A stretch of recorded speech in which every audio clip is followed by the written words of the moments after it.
Europe میں Bulgaria, مقدونیہ اور سرویا کو شکست دینے کے بعد سلطان مراد اول نے سلطنت عثمانیہ کی سرحدیں یورپ تک وسیع کر لی تھی۔ اب عثمانی ترک اس خطے کے اصل مالک تھے۔ ان تمام فتوحات کے بعد سلطان مراد نے سلطنت کے انتظام و استحکام کی جانب اپنی توجہ مبذول کی۔ اس دوران اگرچہ سلطان مراد یورپی قوتوں کی طاقت کو کچل چکے تھے، لیکن اناطولیہ میں ترک قبائل میں سے ایک ترک قبیلہ عثمانیوں کی اس بڑھتی ہوئی طاقت سے بے حد خائف تھا، اور وہ اناطولیہ میں خود کو سلاج کے روم کا اصل وارث سمجھتا تھا۔ یہ طاقتور ترین ترک قبیلہ کرمانیہ تھا، جس نے سلطان مراد کی توجہ یورپ سے ہٹا کر اناطولیہ کی جانب مبذول کروائی، اور نہ چاہتے ہوئے بھی سلطان مراد کو اپنے ترک بھائیوں کے خلاف تلوار اٹھانی پڑی۔ آج کی اس ویڈیو میں ہم سلطنت عثمانیہ اور کارمان قبیلے کے درمیان ہونے والی خون ریز جنگ کے بارے میں بتائیں گے۔ یورپ میں جیسے جیسے جنگیں ختم ہوئیں، ویسے ویسے سلطان مراد نے اپنی نظریں اناطولیہ میں موجود باقی ترک قبائل کی جانب مبذول کر دیں۔ 13ویں صدی عیسوی کے آغاز میں جب اناطولیہ میں سلاج کے روم کا خاتمہ ہوا، تو اس کے زوال کے بعد سے اناطولیہ میں بحر ایجین سے لے کر مغرب تک ترک سرداروں کی اپنی اپنی خود مختار ریاستیں موجود تھیں، جن میں سے گرمیان، کارامان، جاندار، تکا، حمید، بنو آرتین، بنو رمضان اور بنو ذو القدر قبائل موجود تھے۔ ان ترک قبائل کی آپس میں وقتاً فوقتاً چپکلش ہوتی رہتی تھی، جس کی وجہ سے یہ ایک دوسرے کے خلاف تلوار اٹھانے میں دیر نہیں لگاتے تھے۔ ابتدا میں عثمانی قبیلہ ان باقی ترک قبائل میں سے ایک چھوٹا سا ترک قبیلہ تھا، لیکن سلطان مراد اول کے دور حکومت تک اب یہ عثمانی قبیلہ مخص اناطولیہ کا ایک چھوٹا سا قبیلہ نہیں رہا تھا۔ سلطان مراد اول نے اپنی قابلیت اور صلاحیت کے بلبوتے پر اس چھوٹے سے عثمانی قبیلے کی سرحدیں اناطولیہ سے یورپ تک وسیع کر لی تھیں۔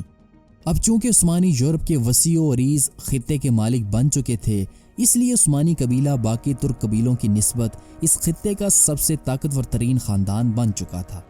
1370 عیسوی کے آغاز تک کارمان قبیلہ، جو خود کو سلاج کے روم کے اختتام کے بعد سلجوکیوں کے دارالحکومت کونیا کے وارث کے طور پر خود کو اناطولیہ کا سب سے طاقتور ترین ترک قبیلہ سمجھتا تھا، اس نے اپنے کمزور پڑوسیوں کے خلاف جنگی کارروائیوں کا ایک نیا سلسلہ شروع کر دیا تھا، اور اس کا اصل نشانہ بنو آرتین، گرمیان اور بنو حمید تھے۔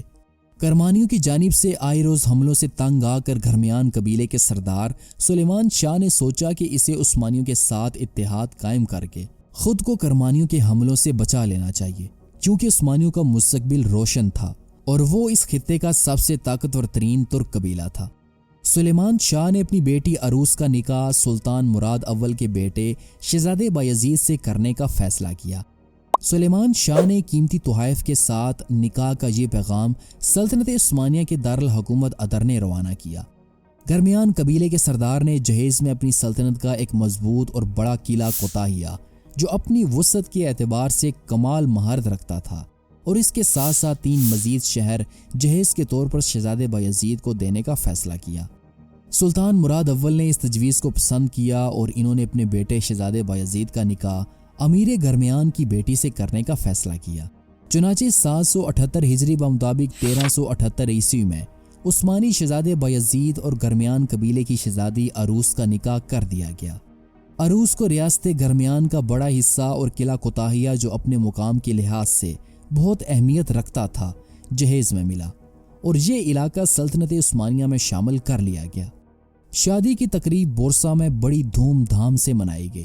اناطولیہ کی تمام ترک ریاستوں کے نمائندے اور سلطنت مصر کے سفیر شریک ہوئے۔ یہ لوگ اپنے ساتھ عرب کے برق رفتار گھوڑے، یونان کی حسین کنیزیں اور اسکندریہ کے حیرت انگیز ریشمی کپڑے نذرانے کے طور پر لائے تھے۔ منو جملہ سونے کے تحائف اور چاندی کے ظروف بھی تھے، جن میں طلائی اور نقری سکے بھرے ہوئے تھے۔ نیز پیالے اور تشت بھی تھے، جن میں جوہرات جڑے ہوئے تھے۔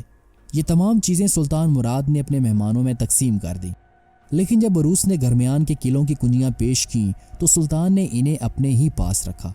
اس کامیاب شادی کے بعد گرمیان قبیلے کے ہمسائے میں موجود ایک اور ترک سردار حسین نے یہ سوچا کہ اگر وہ بھی عثمانیوں کے ساتھ اتحاد کر لے تو اسے امیر کرمانیہ سے نجات مل جائے گی، تو اس غرض سے اس نے سلطان مراد اول سے ایک معاہدہ کیا۔ جس کے تحت اس نے آگ شہر، یالواچ، بے شہر، سیڈی شہر اور اسپارٹا کے قصبوں کو 80,000 سونے کے سکوں کے عوض اس نے سلطان مراد اول کو بیچ دیے اور یہ علاقے سلطنت عثمانیہ میں شامل کر لیے گئے۔ یوں عثمانیوں نے بغیر جنگ لڑے گرمیان اور بنو حمید قبیلے کا بیشتر علاقہ اپنی سلطنت میں شامل کر لیا تھا، لیکن ان سب کے باوجود سلطان مراد اناطولیہ میں امن و امان قائم رکھنا چاہتے تھے۔ اس غرض سے انہوں نے اپنی بیٹی نفیسہ کا نکاح کرمان قبیلے کے سردار علاؤ الدین بے کے ساتھ کرنے کا فیصلہ کیا۔ کرمانیہ اور آل عثمان کی آویزش ابتدا سے چلی آ رہی تھی۔ اسے ختم کرنے کے لیے سلطان مراد نے اپنی بیٹی نفیسہ کا نکاح علاؤ الدین امیر کرمانیہ سے کر دیا۔ چنانچہ تقریباً 10 سال یہ صلح قائم رہی، لیکن ان میں سے ہر فریق اناطولیہ کے ترکوں کی سرداری کا دعوے دار تھا۔ چنانچہ اپنی بیٹی کی شادی امیر کرمانیہ سے کرنے کے بعد سلطان مراد اناطولیہ کی جانب سے مطمئن ہو گئے اور انہوں نے یورپ کی جانب اپنی فتوحات کا سلسلہ شروع کیا، کیونکہ انہوں نے بلقان میں اپنی سلطنت کو مزید وسعت دینے کا منصوبہ بنایا ہوا تھا۔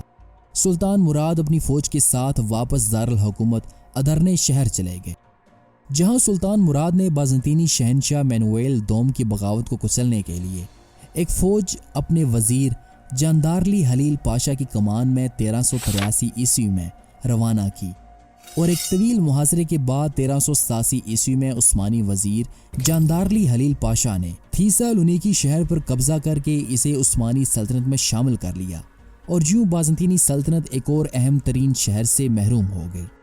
سلطان مراد جو کہ دوران یورپ میں اپنی فتوحات کو وسعت دے رہے تھے، تو اناطولیہ میں موجود امیر کرمانیہ نے سلطان مراد کی غیر موجودگی سے فائدہ اٹھاتے ہوئے اس نے اناطولیہ میں موجود عثمانی سلطنت کے ایک شہر بے شہر پر قبضہ کر لیا۔ سلطان مراد کو جب امیر کرمانیہ کی اس بغاوت کی خبر ملی تو وہ اس پر سخت برہم ہوئے، اور انہوں نے اپنے اتحادیوں کو مدد کے لیے ادرنے شہر بلایا اور باقی فوجوں کو بھی جمع ہونے کا حکم دیا، جس کے بعد انہوں نے امیر کرمانیہ کے خلاف اعلان جنگ کر دیا۔ اس جنگ میں سلطان مراد کے پاس ان کے 2 بیٹے بایزید اور شہزادہ یعقوب تھے، جبکہ ان کے بہترین کمانڈر کارا تیمور تاش پاشا بھی عثمانی فوج میں شامل تھے۔